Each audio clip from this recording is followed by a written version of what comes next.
Welcome to fabric studio. நம்ம இந்த மாதிரி ஒரு 3 months பேபிக்கு இவ்வளோ அழகான ஒரு ஃப்ராக் எப்படி ஸ்டிச் பண்ணுறதுன்னு பார்க்கலாம். இது என்னோடய ஃபைனல் அவுட்புட். ஸோ ஒரு நாட் யூஸ் பண்ணி ஒரு அழகான ஃப்ராக் எப்படி ஸ்டிச் பண்ணுறதுன்னு பார்க்கலாம். இப்போ நான் ஒரு ஒயிட் கலர் லைனிங் கிளாத் எடுத்திருக்கேன். அந்த லைனிங் கிளாத்தில் இப்போ நம்ம மெஷர் பண்ணிக்கலாம். ஸோ இது 3 months பேபிக்கு தான். ஸோ நெக் வித் வந்து 3 inch, நெக் டெப்த்தும் 3 inch. ஸோ இது வந்து நம்ம நாட் மாதிரி தான் வைக்க போகிறோம். ஸோ அது ஒரு சமோசா ஷேப்பில் நம்ம ஸ்டிச் பண்ணால் போதும். செஸ்ட் வந்து 5 inch plus 1.5 inch seam allowance. So இது ட்ரையாங்கிள் ஷேப்பில் டைரெக்டாக அந்த நெக் லைன்லேருந்து நீங்கள் அந்த ஷோல்டர் லைனுக்கு நீங்கள் ஜாயின் பண்ணிக்கோங்க. இதுக்கு தனியாக நம்ம ஷோல்டர் ஜாயின் பண்ணணும்னு அவசியம் கிடையாது. ஸோ நெக்குக்கு ரவுண்ட் நெக் நான் வச்சுருக்கேன். ஸோ இதோட லென்த் வந்து 6 inch தான்.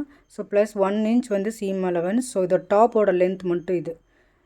இதுக்கப்புறம் நம்ம பாட்டம் அட்டாச் பண்ணுவோம் கீழே ஃப்ராக்குக்கு. ஸோ இது வந்து டாப்போட லென்த் 6 inch நமக்கு போதுமானது 3 months பேபிக்கு. ஸோ இதெல்லாம் ஜாயின் பண்ணிக்கோங்க. ஸோ இப்போ இதை வந்து நம்ம கட் பண்ணி எடுத்துக்கலாம். ஸோ இது லைனிங் கிளாத் இப்போ நான் கட் பண்ணுறது.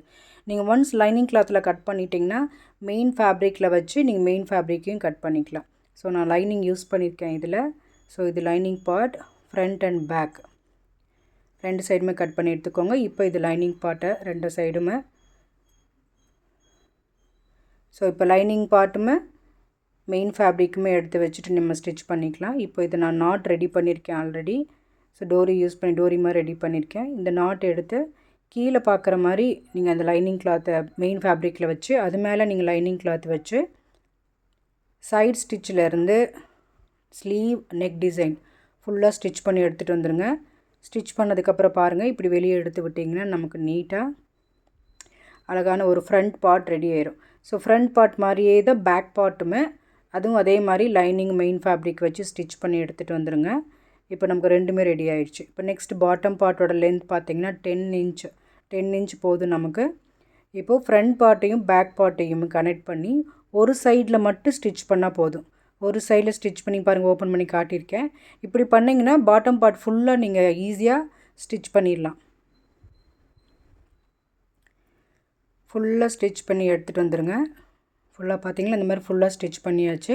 ஸ்டிச் பண்ணதுக்கப்புறம் இப்போ ஒரு சைடில் மட்டும் நீங்கள் சைட் ஸ்டிச் போட்டால் போதும். ஒரு சைடு மட்டும் சைட் ஸ்டிச் போட்டுக்கோங்க. இப்போ இதில் நான் வந்து ஒரு சம் டிசைன் பண்ண போகிறேன். இதில் வந்து கீழே வந்து ஒரு பிளாக் கலர் லேஸ் எடுத்து கீழே வந்து நான் டிசைன் பண்ணிட்டேன். ஸோ ஃப்ரண்ட்டில் மட்டும் எனக்கு பியூர் ஒயிட்டாக இருக்கிறனால ஒரு மாதிரி ப்ளைனாக இருக்கிற மாதிரி இருந்துச்சு. ஸோ நான் இதில் ஃபேப்ரிக் பெயிண்டிங் நான் இதில் பண்ணிட்டேன்.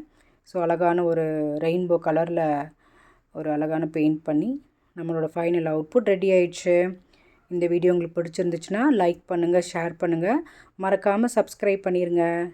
Thank you, bye bye.